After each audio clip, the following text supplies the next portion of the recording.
Ya, ini merupakan pertemuan kita yang ketiga terkait dengan syarah Al-Imam Jalaluddin Al-Mahalli pada Waraqat Imam Al-Juwaini rahimahullah. Pada pertemuan yang lalu kita telah usai membahas terkait dengan makna nazar dan istidlal serta dalil. Maka insyaallah pada malam hari ini kita menyambung kembali kajian yang telah kita laksanakan pada pekan yang lalu. Imam Haraman rahimahullah mengatakan wa dhannu tajwizu amrayni ahaduhuma azharu minal akhar. Lalu di ta'liq oleh Imam Mahalli indal mujawwiz. Maksudnya adalah indal mustahid atau ghairihi.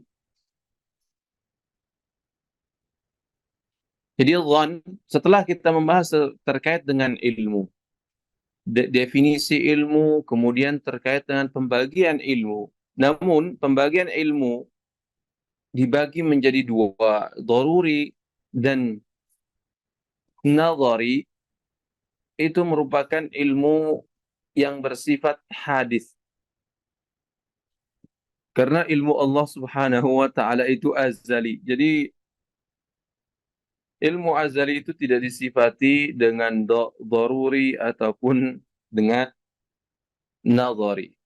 Jadi yang terkait dengan pembagian ilmu menjadi dua ini adalah terkait dengan ilmunya makhluk, bukan ilmunya Khaliq.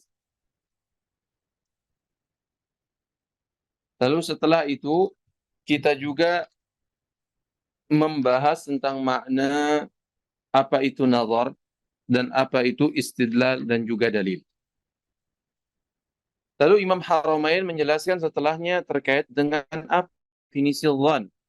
Karena ilmu itu merupakan level pertama di antara madarikul ilm. Dan yang kedua adalah dhann. Definisikan oleh beliau sebagai tajwizu. Tajwizu amraini. Ahaduhuma azharu minal akhar. Kata beliau. Jadi membolehkan dua hal. Yang salah satunya lebih nampak atau lebih kuat dibandingkan yang lainnya. Maksud beliau adalah ketika sebuah lafal mengandung kemungkinan dua makna atau lebih. Karena bisa saja dhann di sini lebih daripada dua makna.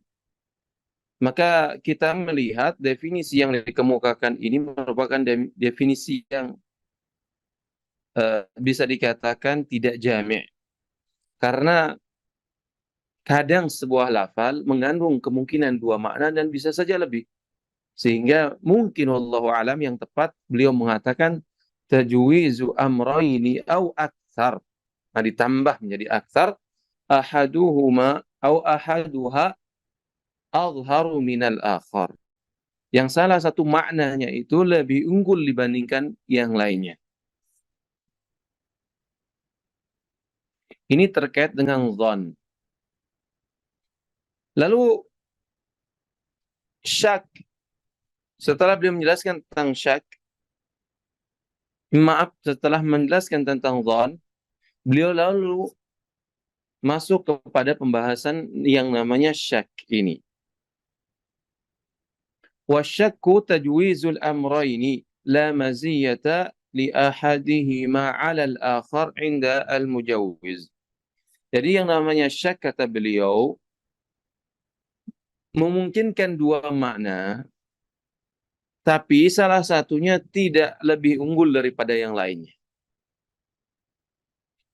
Artinya keduanya dalam level yang sama. Ini kemungkinannya 50 dan yang lainnya kemungkinan juga 50. Artinya 50-50. Jika demikian kondisinya, maka itu menurut usuliyin dinamakan sebagai syak. Nah, beliau di sini tidak menyinggung terkait dengan waham.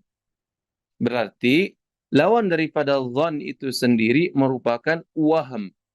Kalau salah satu maknanya lebih unggul, berarti yang salah satunya tidak unggul. Dalam artian dia marjuh. Nah, yang marjuh ini dinamakan sebagai waham. Lawan daripada dhon itu. Terkait dengan jahal kita telah lewati tadi. Atau dalam pertemuan kemarin.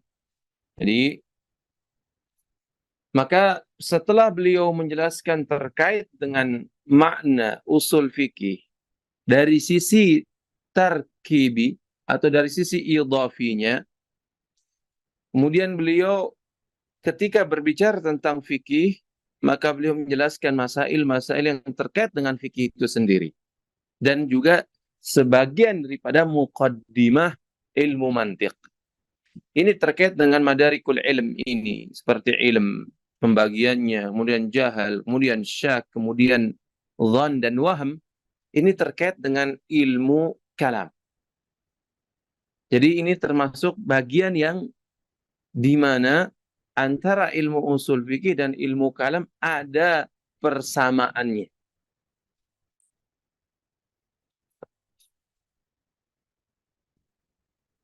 Lalu beliau sekarang ini membawa kita untuk mengetahui hakikat daripada ilmu usul fikih ini. Atau definisi dari sisi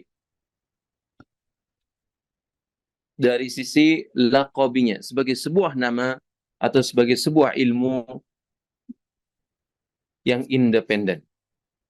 Beliau katakan wa usulul fiqhi alladhi wudi'a fihi hadhihi alladhi wada'a fihi hadhihi alwaraqat. Kata Imam Mahalli, usul fiqh yang beliau ini meletakkan waraqat ini dalam membahasnya. Apa sih maknanya? Turukuhu. Atau definisinya turukuhu turukul fiqhi. Apa sih yang dimaksud sebagai turukul fiqhi? Adillatul fiqhi. Dan penggunaan kata turuk ini diikuti juga oleh Imam Ar-Razi dalam Mahsulnya. Beliau mendefinisikan usul fikih sebagai majmu'ah turukul fiqhi. Nah, sepertinya beliau mungkin mengikuti Imam Haramain dalam hal ini, di mana beliau mengungkapkan usul fikih itu sebagai turukul fiqhi. Bisa juga maknanya adalah qawaid, yaitu kaidah-kaidah. Bisa juga dalail, dalil-dalil, yang semuanya sebenarnya maknanya sama. Cuman sebagian mengatakan, kenapa kami tidak menggunakan kalimat dalail atau adillah? Karena dalam istilah ahli kalam, kalimat dalil ini mereka gunakan untuk masail-masail yang bersifat qat'i. Nah, realita dalam ilmu usul fikih ini, dari masailnya itu tidak semuanya qat'i. Sebagiannya itu dhanni. Maka kita harus memilih lafal yang mengandung keduanya. Maka disebutkanlah di antaranya dengan menggunakan lafal turukul fiqhi ini. Jadi usul fiqhi itulah turukuhu. Nah, ini mencakup bisa sifatnya qat'i, karena yang qat'i kaidah yang qat'i bisa juga dikatakan tariq. Yang dhanni juga bisa dikatakan tariq, sehingga menggunakan lafal turuk ini bisa mencakup keduanya. Ini menurut usuliyin yang berafiliasi kepada ilmu kalam. Tapi sebagian ulama usul yang lain, sekalipun mereka berafiliasi kepada makna kalam atau berafiliasi kepada ilmu kalam, namun mereka mengatakan kata dalil ini bisa digunakan untuk masail yang bersifat qat'i maupun bersifat dhanni. Di antaranya adalah Abu Ishaq Asy-Syirazi rahimahullah. Karena beliau melihatnya dari sisi penggunaan atau penggunaan atau kebiasaan para fuqaha, di mana mereka menggunakan kata dalil ini untuk masail yang bersifat qat'i, begitu juga yang bersifat dhanni.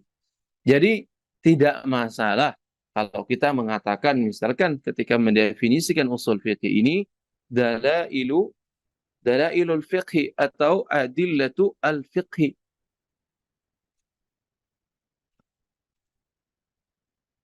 Jadi intinya ketika kita menggunakan adillatul fiqhi, berarti kita di sini menggunakan kebiasaan yang dilakukan oleh para fuqaha.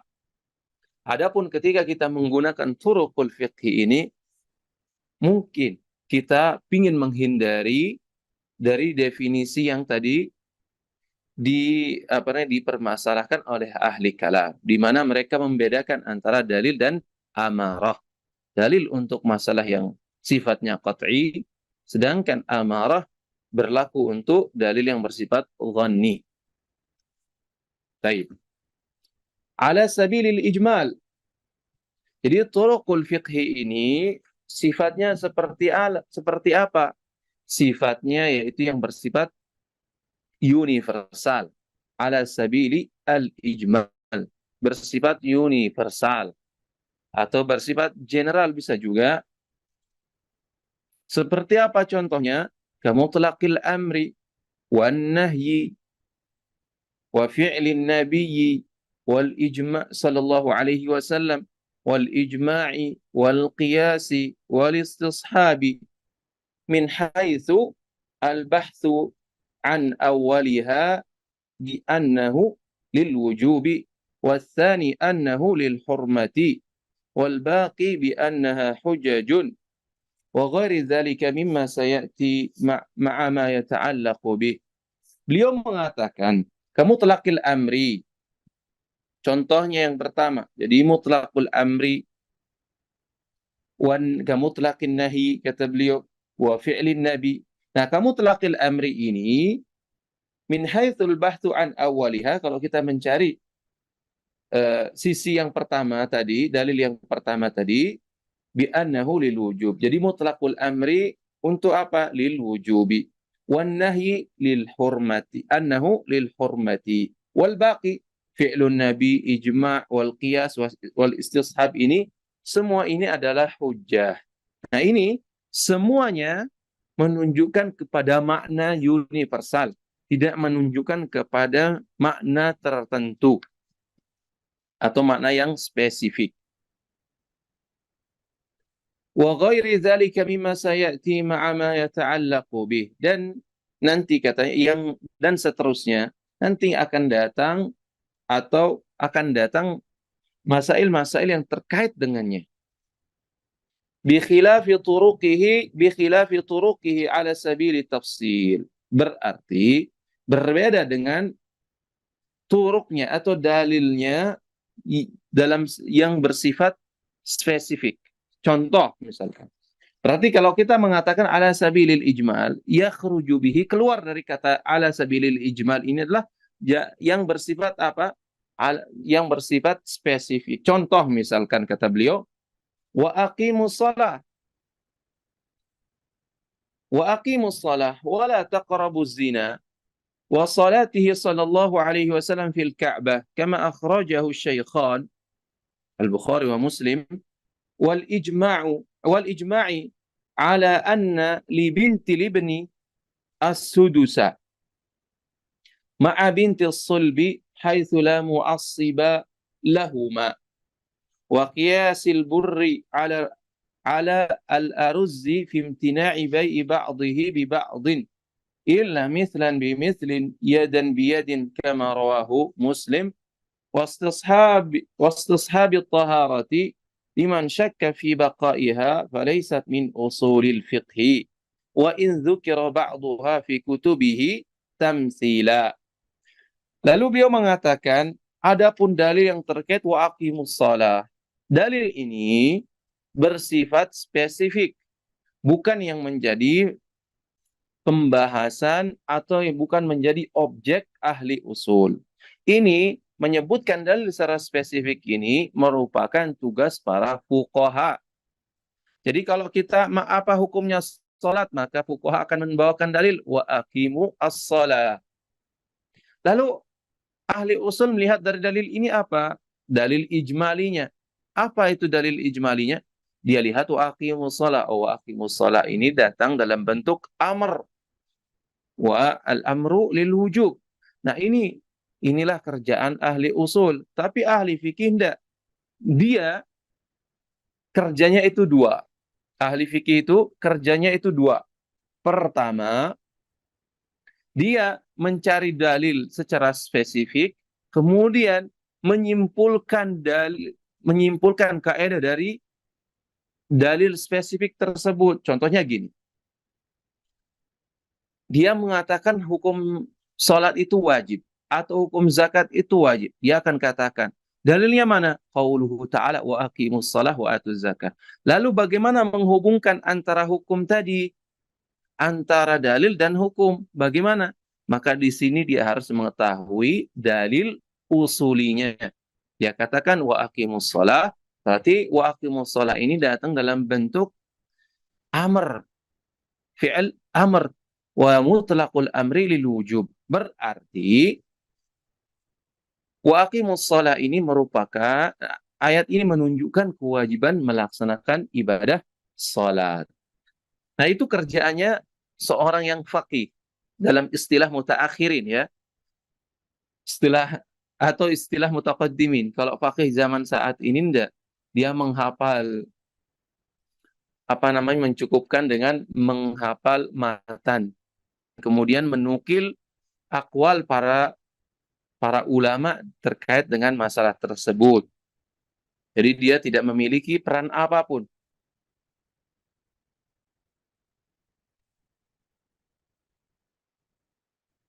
Baik,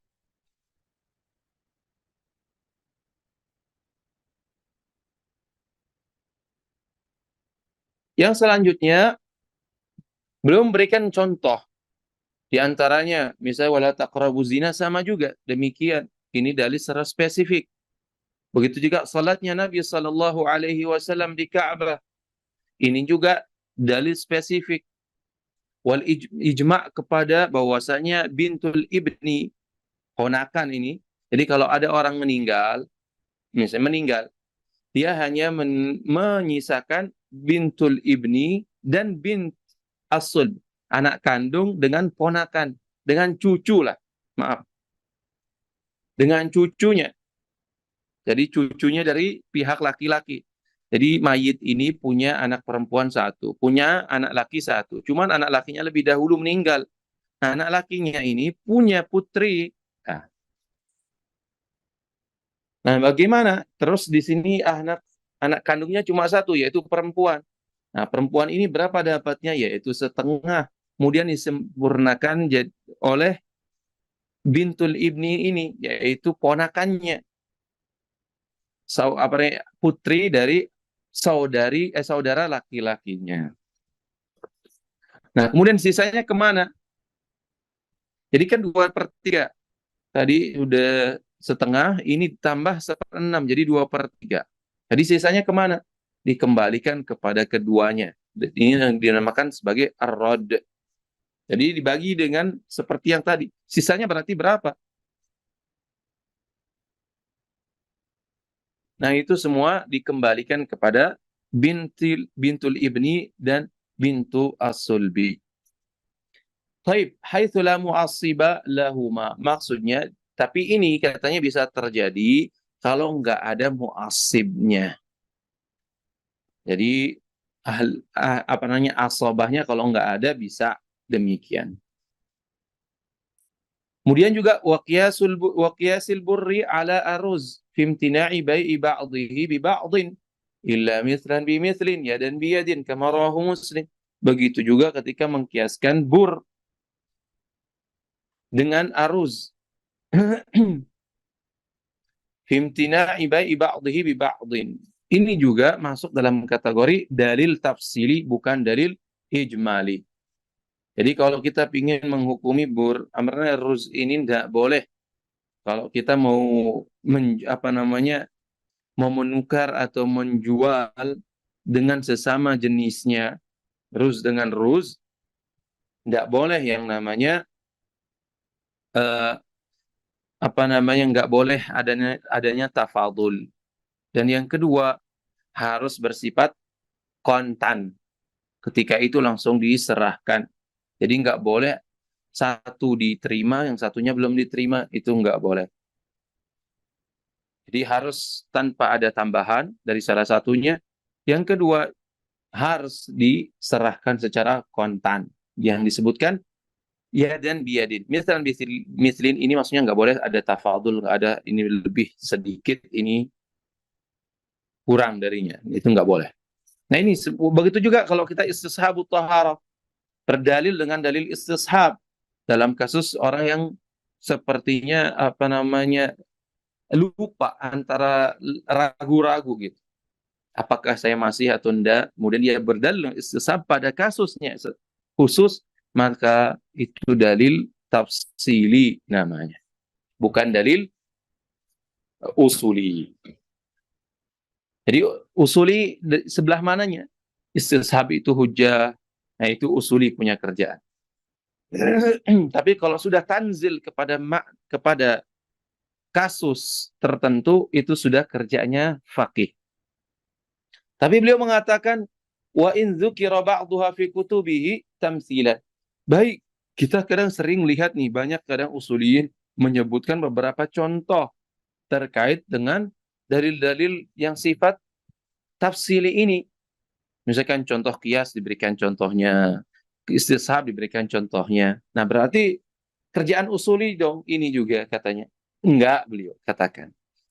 Makanya beliau seorang memberikan itu semua mimba bitamsil saja, hanya sebagai contoh semata, bukan maksud daripada ilmu usul fikih itu sendiri.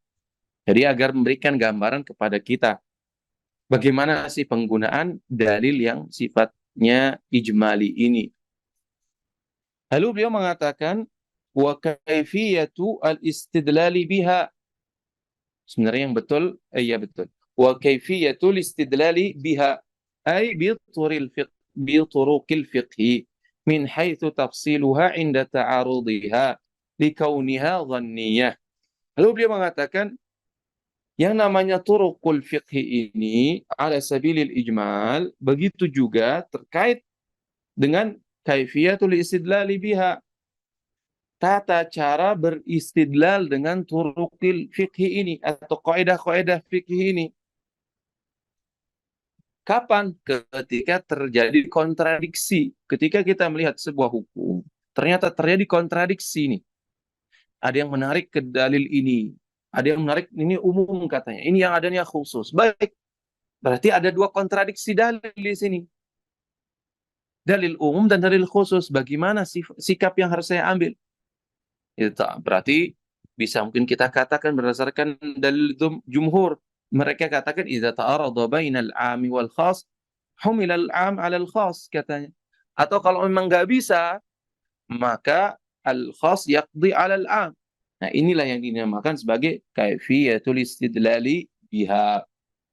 Maka beliau memberikan contoh. Kenapa? Katanya liqauniha dhanniyah. Karena sifat daripada turuqul fiqhi ini adalah dhanni, bukan qat'i. Artinya apa? Seolah memberikan isyarat, nggak mungkin katanya terjadi kontradiksi antara yang qat'i dengan qat'i, atau antara qat'i dan dhanni. Kalau terjadi kontradiksi antara qat'i dan dhanni, maka tentunya qat'i diunggulkan. Karena nggak mungkin yang dhanni ini bisa melawan yang qat'i, kan gitu. Maka beliau mengatakan min taqdimil khasi 'alal 'am, kata beliau. Wal muqayyadi 'alal mutlaqi wa ghairi dzalik. Jadi kalau seandainya terjadi ta'arud antara khas dan 'am atau antara muqayyad dan mutlaq, maka bagaimana sikap kita? Taqdimil khasi 'alal 'am wa kadzalika taqdim muqayyad 'alal mutlaq wa ghairi dzalik. Dan selainnya bisa, dan nanti akan disebutkan oleh beliau di antara bentuk ta'arud antara dalil di akhir bab. Wa kaifiyatul istidlali biha tajurru ila sifati man yastadillu biha wa huwa al-mujtahid, kata beliau. Dan kaifiyat membicarakan tentang kaifiyat atau tata cara istidlal dengan dalil-dalil fikih tadi atau turuqul fikhi atau qawaidul fikhi ini menarik kita untuk berbicara tentang sifat orang yang berdalil dengan turuqul fikih ini. Siapa dia? Itu yang namanya sebagai al-mujtahid. فهذه الثلاثة هي الفن المسمى بأصول الفقه لتوقف الفقه عليه, kata beliau. Nah, tiga hal inilah, pertama terkait dengan dalil, kemudian terkait dengan kaifiyatul istidlal, yang kemudian yang terakhir adalah halul mustafid, yaitu mustahid inilah yang menjadi objek daripada ilmu usul fikih.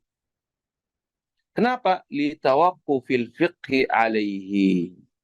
Karena fikih bergantung kepada tiga hal tadi. Jadi kalau antum berbicara tentang fikih, maka tidak akan lepas dari tiga hal tadi. Fikih itu harus perlu dalil. Nah, dalil tersebut terkadang terjadi kontradiksi di antara ini berdasarkan apa namanya tinjauan mujtahid ini. Nah, dalil ini siapa yang akan menggunakan, siapa yang bakal mengembangkan, yaitu mujtahid. Jadi tiga hal ini merupakan pokok atau pondasi fikih itu sendiri. Baik, lalu beliau setelah selesai menjelaskan fikih usul fikih dari sisi makna idhafi, kemudian makna laqabi, sekarang beliau menjelaskan kepada kita secara global tentang masail-masail yang akan dikaji dalam ilmu usul fikih ini. Pertama kata beliau, wa abwabu usulil fiqhi aqsamul kalam. Jadi ini bab-bab atau masail dalam usul fikih ini yang akan menjadi objek kita, atau yang akan kita bicarakan di kitab yang kecil ini, yaitu Waraqah. Pertama terkait dengan aqsamul kalam, macam-macam kalam. Kemudian wal amru, wal nahyu, wal amu, wal khasu. Wa yudhkaru fihi al-mutlaq wal muqayyad, katanya. Dan juga di dalamnya disebutkan mutlak dan muqayyad. Wal mujmal wal mubayyan wal zahiru. Wa fi ba'dhin nusakhi wal muawwalu wa sayati. Betul. Jadi dalam sebagian nusakh kata beliau juga ada mubayyan wal mujmal wal mubayyan wal zahiru wal muawwalu. Wal af'alu wal nasikh wal mansukh wal ijma'u والأخبار والقياس والحظر والإباحة وترتيب الأدلة وصفات المفتي والمستفتي وأحكام المجتهدين. Lalu beliau memulai setelah menjelaskan secara global, beliau membahasnya secara terperinci. Beliau memulai sesuai dengan yang beliau mulai dalam pembahasan global tadi. Fa'amma aqsamul kalam, kata beliau, fa'aqallu ma yatarakkabu minhu al-kalamu isman. Adapun macam-macam kalam, katanya, kalam tersebut paling sedikit tersusun dari dua hal atau dua isim. Seperti Zaid. Tapi sebelum itu, kalam itu secara bahasa merupakan ismu jins yang berlaku kepada sedikit maupun banyak dari apa yang dibicarakan. Baik itu dia mufid ataupun tidak. Nah ini Adapun inda nuhat, kalangan ahli nahwu, lafzun mufidun kastaqim katanya. Jadi mesti ma'afada faidatan yahsunu as-sukutu 'alaiha katanya. Itu menurut ahli nahwu. Jadi mesti memberikan faedah yang layak untuk didiamkan. Jadi kalau orang mengatakan Zaidun qaim, udah layak didiamkan. Nggak ditanya lagi. Tapi kalau dikatakan in qama Zaidun, ini belum sempurna. Kata-kata ini belum berikan faedah. Ya enggak. Maka harus disempurnakan lagi. Tapi kalau kita katakan istaqim, nah itu sudah menjadi sempurna. Karena tersusun minimal dua lah. Istaqim ada di sana fa'ilnya ada. Muqad takdiruhu anta. Kan gitu. Begitu juga ada fi'ilnya.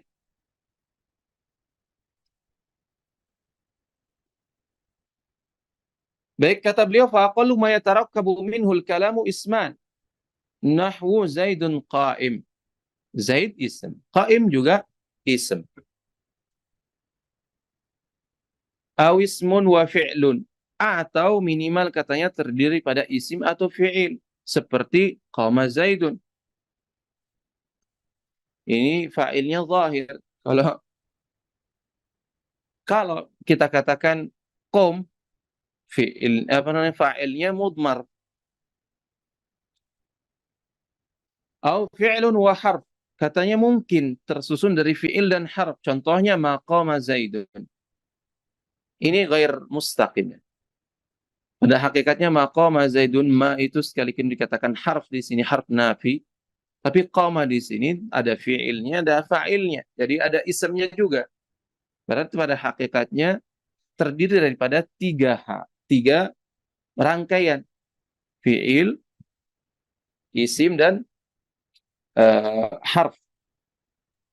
Asbatahu ba'duhum walam ya'udda dhamira fi qama ar-raji'a fi qama ar-raji'a ila Zaidin masalan li'adami zuhurihi. Ini kata beliau mengomentari Imam Mahalli, ini katanya ditetapkan oleh sebagian ulama. Karena apa? Dia nggak menganggap domir pada kalimat koma kembali kepada uh, kepada lafal Zaid. Contohnya katanya. Kenapa? Karena nggak zuhur, nggak zahir, nggak nampak. Tapi jumhur mengatakan wal jumhuru ala addihi kalimah. Namun mayoritas ulama memandangnya bahwasanya dhamir yang kembali kepada apa namanya kepada Zaid atau pada qiyam tersebut merupakan satu kalimat. Awismun wa harfun, apakah mungkin tersusun sebuah kalam dari isim dan harf saja? Contohnya wadzalika fi nida nahwu ya Zaidu. Jadi ya Zaidu ya harf. Harfun nida. Zaidu isim katanya. Berarti ini menunjukkan boleh dong disusun kalam itu dari harf dan isim. Wa in kana al-ma'na ad'u au unadi Zaidan. Tapi sebenarnya makna daripada harf nida di sini adalah pengganti daripada fi'il. Jadi takdirnya ad'u au unadi Zaidan. Saya memanggil Zaid. Jadi pada hakikatnya bahwasannya kalam itu tersusun minimal dari dua hal,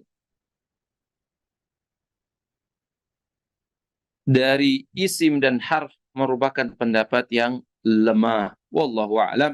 Yang tepat adalah tersusun dari fi'il dan isim, bukan dari isim dan harf di sini.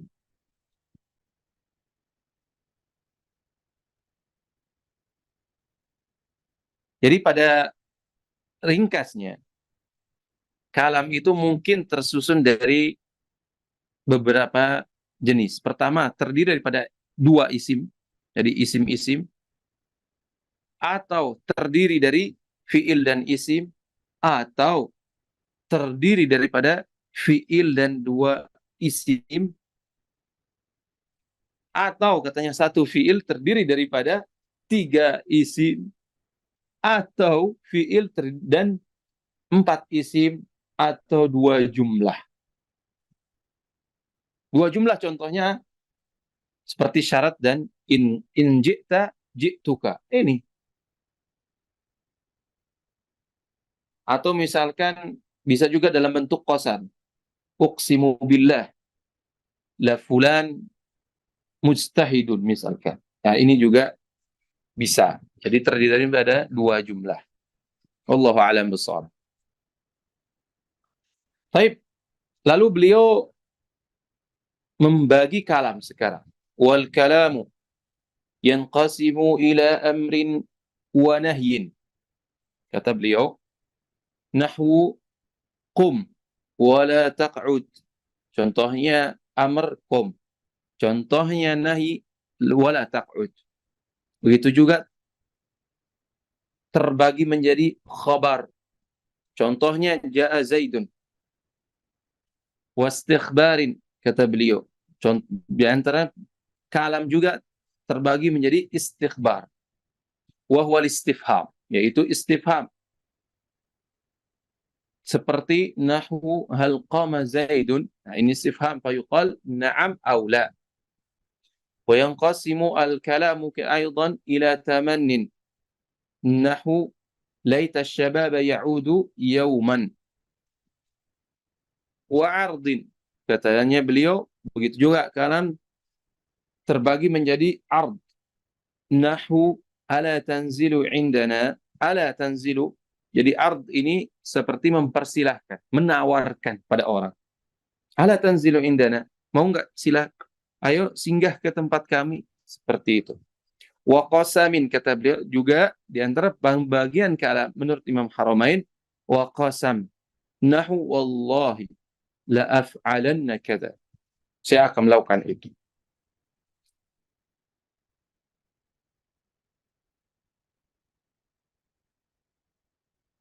Pada hakikatnya, kalam itu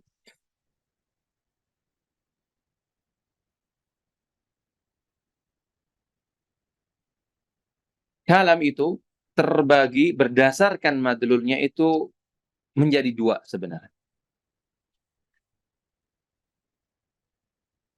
Ma'afada at-talab. Yang kedua, ma lam yufid, ma la yufidu at-talab. Jadi dari dua pembagian ini bisa kita meringkas dari apa yang disebutkan oleh Imam Haramain ini.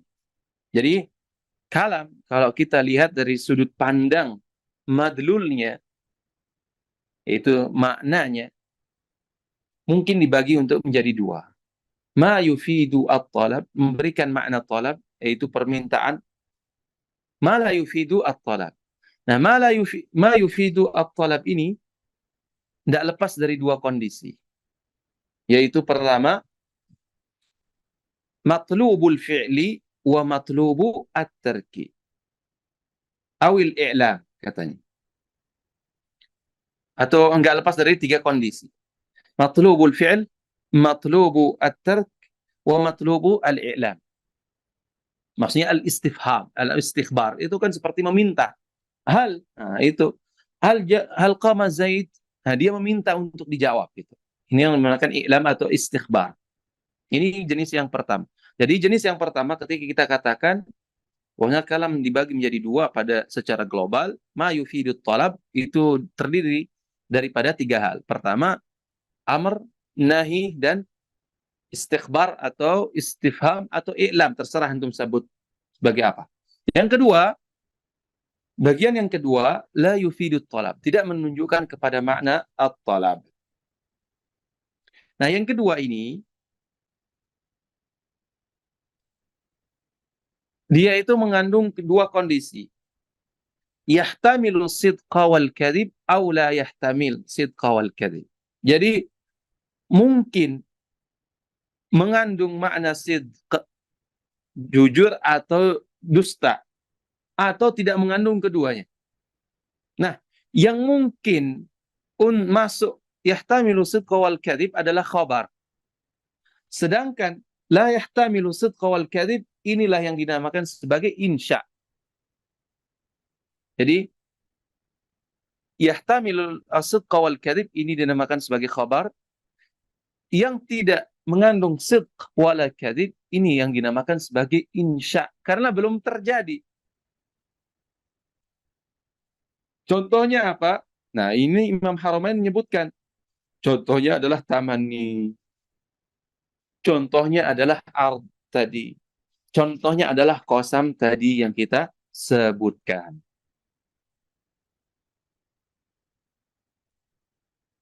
Contohnya tamanni, laita syababa ya'udu yawman. Contoh ard, ala tanzilu indana. Contoh qasam, wallahi la af'alanna kada.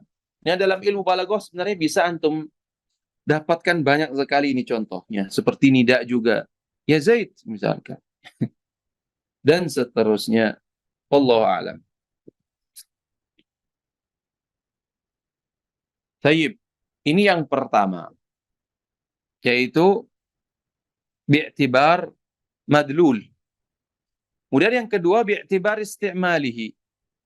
Kita dari sudut pandang isti'mal, penggunaan kalam ini dari sudut pandang isti'mal itu terbagi menjadi dua. Pertama yang disebut sebagai haqiqah. Yang kedua disebut sebagai majaz. Wa min wajhin akhar yanqasimu ila haqiqatin wa majaz. Taib. Fal haqiqah ma baqiya fil isti'mali ala mawdu'ihi.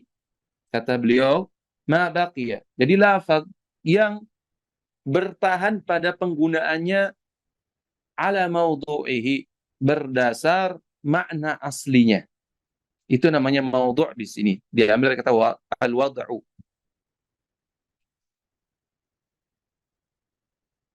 Tapi mawdu'nya yang kedua atau yang pertama? Yang pertama. Jadi ma baqiya al-isti'malu ala mawdu'ihi al-awwal, yang pertama.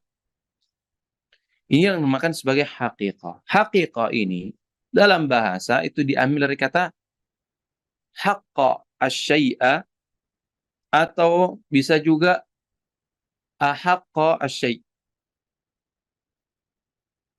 yang artinya sabata atau asbata atau wajaba. Haqqa syai'u bisa juga wajaba syai'.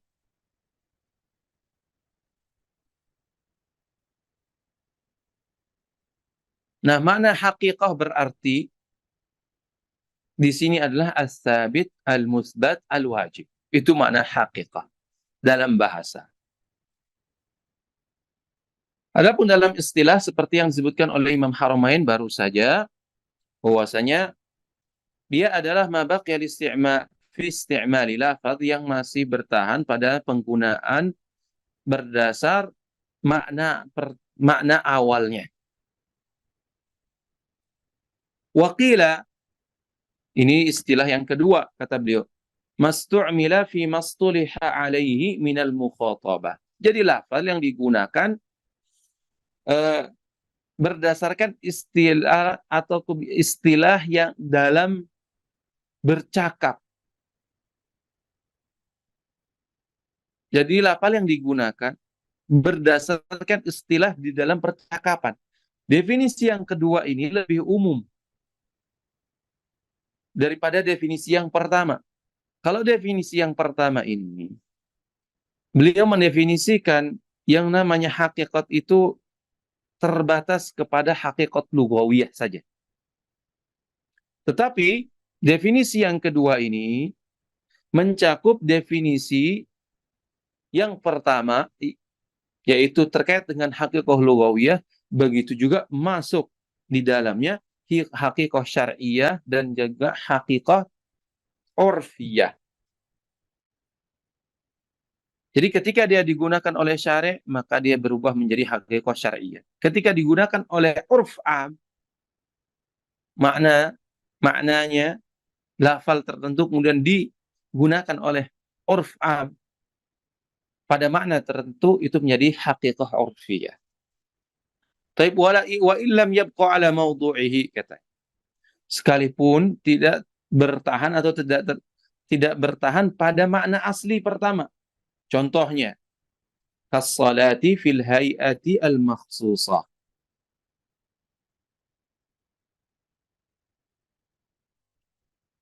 Contohnya, ketika kita menggunakan lafal salah, dia digunakan pada hay'ah makhsusah, tata cara tertentu. Fa'innahu lam yabqa ala mawdu'ihi al-lughawi. Jadi lafal salah ini tidak kembali pada makna asalnya, bahasanya. Wa huwa ad-du'a, yaitu doa bi khairin. Wad-dabbati li dzatil arba' kal himari. Nah, ini adalah urf. Hakikah urfiyah. Wad-dabbah didefinisikan sebagai dzatul arba' yang memiliki kaki 4. Seperti halnya himar. Fa innahu lam yabqa ala mawdu'ihi wa huwa kullu ma yadubbu ala al-ardi. Nah, makna tadi dabbah itu didefinisikan sebagai hewan yang memiliki kaki 4, sepertinya halnya himar. Nah, makna ini tidak tetap bertahan kepada makna aslinya, yaitu segala sesuatu yang berjalan di atas muka bumi. Itu yang dinamakan dabbah sebenarnya. Wa ma min dabbatin fil ardi illa 'ala Allahi rizquha. Ini semuanya, tidak hanya hewan yang berkaki 4, berkaki 2, 1000, 2000, 10.000. Itu semuanya masuk dalam makna umum lafal dabbah. Baik, ini yang pertama. Jadi hakikah itu ada 3, hakikah syar'iyah. Pertama hakikah lugawiyah, kemudian syar'iyah, kemudian urfiyah. Hakikah lugawiyah misalkan ketika kita melihat bahas asad misalkan. Hakikah lugawiyah, asad berarti menunjukkan kepada hewan buas tertentu. Ini hakikah lugawiyah. Begitu juga salat. Hakikah lugawiyahnya adalah doa, katanya. Namun kemudian digunakan karena telah digunakan oleh syari', maka syari' di sini memiliki hak prerogatif untuk menjadikan lafal ini sebagai hakikah syariah. Jadi ketika dia menjadi hakikah syariah, ketika antum mendengar kalimat wa aqimus shalah, maka nggak boleh dibawa kepada makna lugawi. Dirikan salat, maksudnya dirikan doa, enggak. Harus antum bawa kepada makna yang diinginkan oleh syari', yaitu hakikah syariah, yaitu berupa perbuatan tertentu yang khusus, dimulai dari takbir, kemudian diakhiri dengan salam. Itu yang dinamakan hakikah syariah. Hakikah urfiyah tadi, hakikah yang didasarkan kepada aruf am. Jadi masyarakat ketika mereka bercakap-cakap atau ketika mereka berinteraksi satu dengan yang lain, mereka memberikan istilah tertentu kepada lafal tertentu. Sehingga makna hakikatnya ini malah ditinggalkan. Tapi kemudian makna urfnya ini yang menjadi kesepakatan mereka menjadi makna hakikat.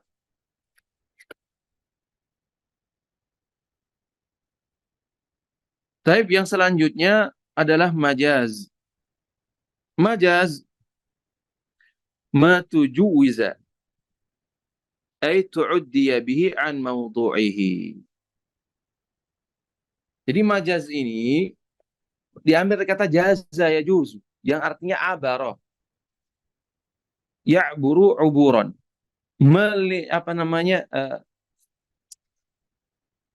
Kalau bahasa kita dia menyeberang, kalau bahasa kita. Ya'buru tariq, menyeberang. Atau ya'buru an-nahr, menyeberang.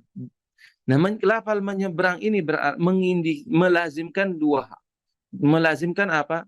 Melazimkan berpindah dari satu tempat ke tempat yang lain. Ini namanya ubur. Nah, lafal majaz ini Berarti dia berpindah dari satu makna ke makna lain. Inilah yang dinamakan sebagai majaz. Maka beliau katakan di sini matujuwiza. Jadi lafal yang diseberangkan, tu'uddiya bihi, atau yang dipindahkan, atau yang dialihkan dari satu tempat-tempat yang lain. An maudhu'ihi, dari makna awalnya atau makna aslinya.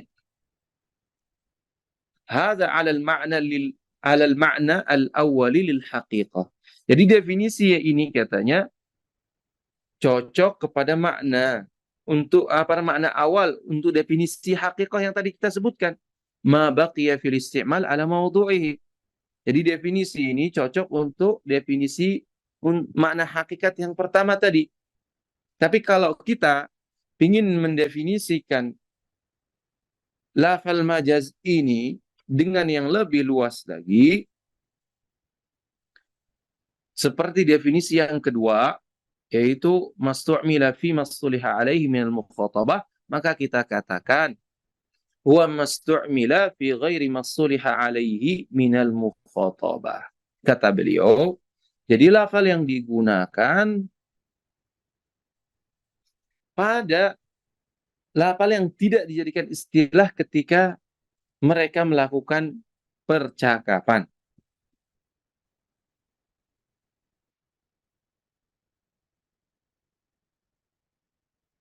Matlab wal haqiqah imma lughawiyah. Jadi lalu beliau menjelaskan tentang pembagian haqiqah. Wal haqiqah imma lughawiyah bi an wada'aha ahlul lughati kal asadi lil hayawani al muftaris, katanya.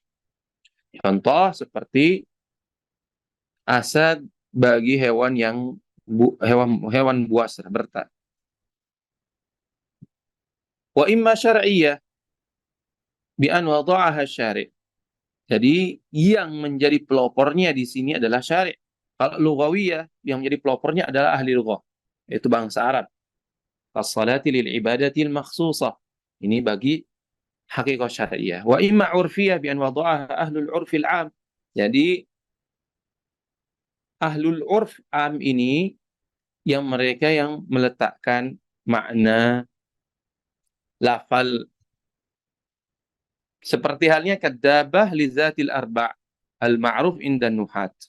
Wa hadha taqsim mashin 'ala ta'rif tsani lil haqiqah dun al-awwal al-qasir 'ala al-lughawiyah. Nah, lalu beliau mengatakan Imam Mahalli pembagian Imam Haramain ini, yaitu pembagian hakikat menjadi 3 hal, itu sejalan dengan definisi yang kedua. Adapun kalau seandainya definisi yang pertama, maka dia tidak akan sesuai. Karena apa? Definisi yang pertama terbatas kepada hakikat lughawiyah semata, tidak dengan yang lainnya.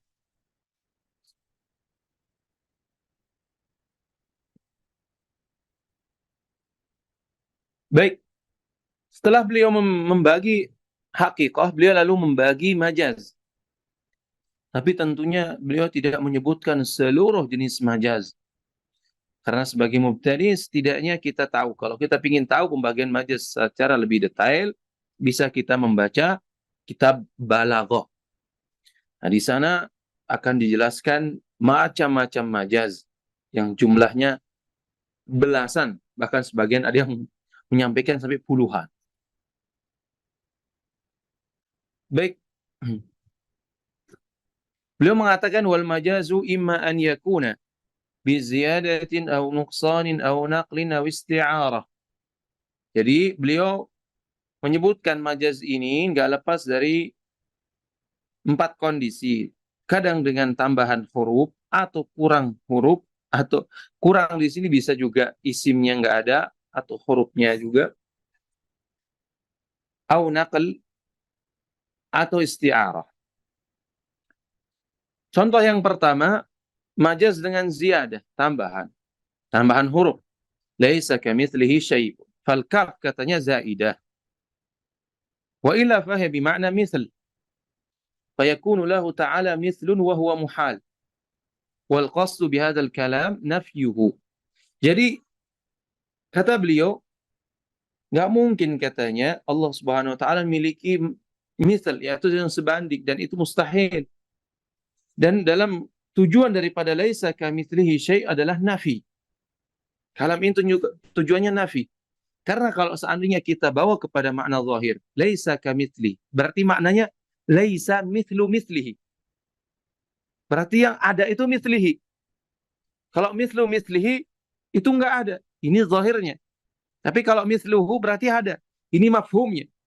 Dan mustahil bagi Allah ada mithl bagi Allah. Syarik bagi Allah mustahil. Berarti mesti kita takwil makna kaf di sini yang kita sebut sebagai majaz. Jadi asas takwil di sini adalah majaz. Laisa kamitslihi syai'un. Berarti kaf di sini adalah semata-mata ziyadah, bukan sebagai tambahan bagian daripada makna. Jadi seolah Allah Subhanahu wa taala mengatakan laisa kamitslihi syai', tidak ada yang serupa dengannya. Jadi seolah mengatakan laisa mithluhu syai', laisa mithlahu syai' misalnya.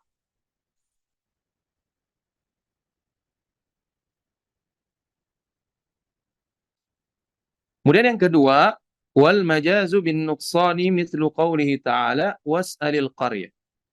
Jadi ini mudhafnya dihapus. Was'alil qaryah. Asalnya was'al ahlal qaryati. Jadi dihapusnya mudhaf dan iqamatul mudhaf ilaih makanal mudhaf, yaitu mudhaf ilaih menempati tempatnya mudhaf di sini karena ada qarinah haliyah. Jadi mesti dalam majaz itu tidak boleh seseorang melakukan bahwasanya kalam ini majaz tanpa ada qarinah. Mesti ada qarinah. Jadi mesti ada qarinahnya. Kemudian juga yang kedua mesti ada alaqah antar keduanya.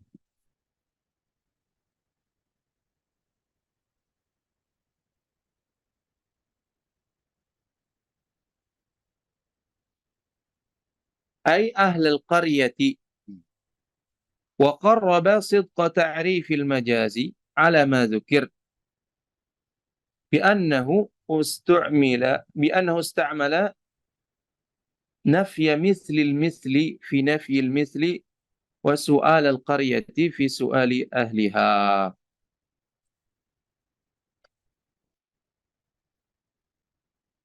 Beliau mengatakan wa qarraba sidqa ta'rifi al-majazi ala ma dzukir, sebagaimana beliau mendekatkan atau memudahkan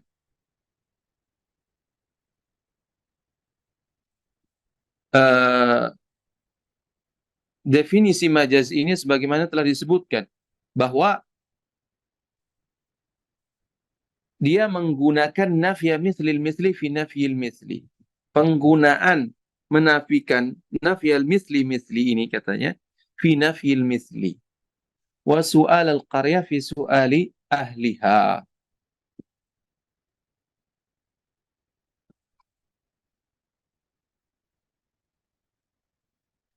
Baik, pada selanjutnya beliau mengatakan wal majazu bin naqli kal ghaiti fima yakhruju minal insani nuqila ilaihi an haqiqatihi wa hiya al makanul mutma'innu tuqda fihi al hajatu bihaitsu la yatabadaru minhu urfan illa al kharij. Kata beliau, jenis yang ketiga, tadi kan yang pertama ziyadah, yang kedua adalah nuqsan. Nah, yang ketiga ini jenis majaz ada yang disebut sebagai nakal.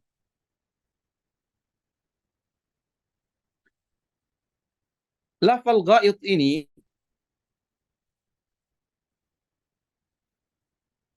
sebuah definisi untuk sesuatu yang keluar dari tubuh manusia.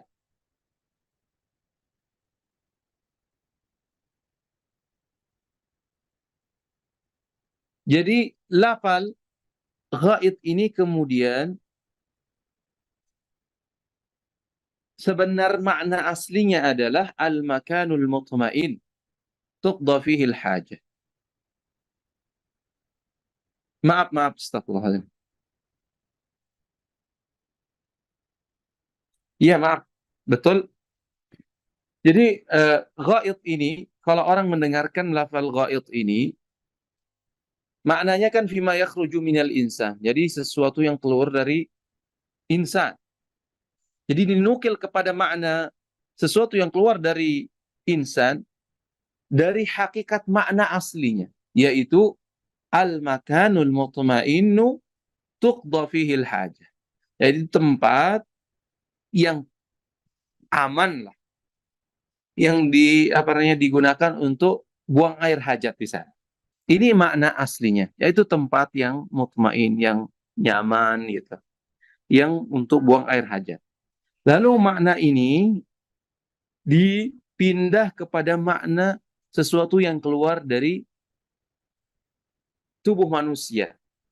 Jadi kalau kita simpelkan maknanya, sebenarnya di sini adalah makna mahal, iqamatul hal lil mahal.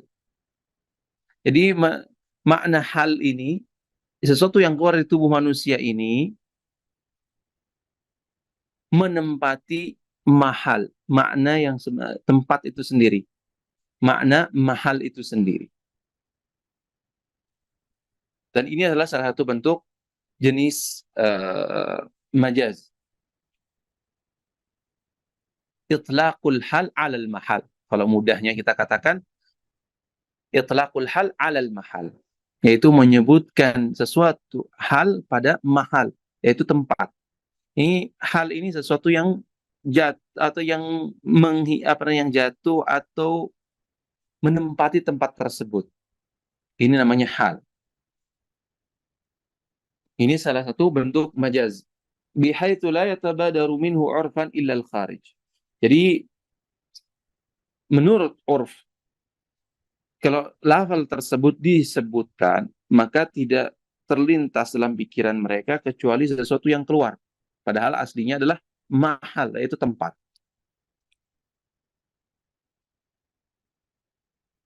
Wal majazu bil isti'arah. Jadi jenis yang keempat yaitu majaz isti'arah, dengan isti'arah. Isti'arah itu apa sih? Yani isti'malul lafzi fi ghairi mawdi'alah. Menggunakan sebuah lafal pada tempat yang bukan yang bukan dia diletakkan atau digunakan untuk itu. Isti'malul lafzi fi ghairi mawdi'al. Menggunakan lafaz tidak pada makna aslinya. Itu asli mudahnya. Contoh katanya, qauluhu ta'ala, jidaran yuridu an yanqadda. Jidar. Jidar ini kan benda mati gitu. Tapi disifati di sini dengan iradah. An yanqadda, yaitu miring mau jatuh. Jadi kondisi tadi, alaqohnya, kaitannya, kaitannya di sini adalah musyabahah. Jadi ada semacam kemiripan. Jadi mesti majaz dalam isti'arah ini harus ada kemiripan antara musyabbah dengan musyabbah bihinya. Jadi jidar ini ditasbih seperti halnya manusia gitu. Ada kemiripan. Wajah syabahnya apa? Yurid an yang qadda, mail. Jadi wajah syabahnya ini yaitu ada kemiripan dari sisi kemiringannya seperti orang mau jatuh gitu. Ini. Fashabbaha mailahu ila as-suquti bi iradati as-suquti allati hiya min sifat al-hayy dunal jamad. Jadi kondisi mailnya yaitu kemiringannya itu, kemiringan mau jatuhnya itu miripkan seperti halnya eh, kemauan jatuh yang dimiliki oleh manusia atau dimiliki oleh makhluk yang hidup, bukan makhluk yang apa namanya yang mati, bukan makhluk jamad, yaitu apa itu? Makhluk hidup, makhluk yang apa jamad ya? Saya lupa. Benda mati, maaf. Benda mati namanya jamad. Wal majazu al mabni ala tashbih yusamma isti'aratan. Jadi majaz yang berpijak pada tashbih itu disebut sebagai isti'arah. Jadi antara musyabbah dengan musyabbah bihinya dan wajah tashbihnya harus. Nah, ini semuanya dikatakan sebagai isti'arah. Jadi kalau kita sebutkan misalkan antara musta'ar minhu itu namanya musyabbah bihi. Kalau musta'ar lahu itu dinamakan sebagai musyabbah. Berarti dalam firman Allah Subhanahu wa taala tadi, jidar yuridu an yanqadda.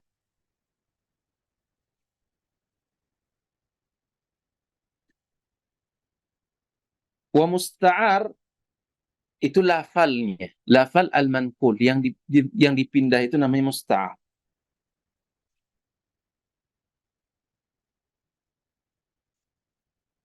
Jadi itu penting dalam isti'arah, harus tiga hal tadi.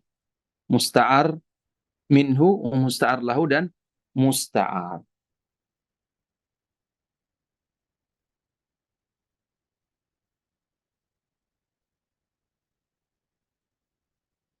Baik, naktafi bihadzal qadar insyaallah taala. Mungkin kita cukupkan dulu sampai sini.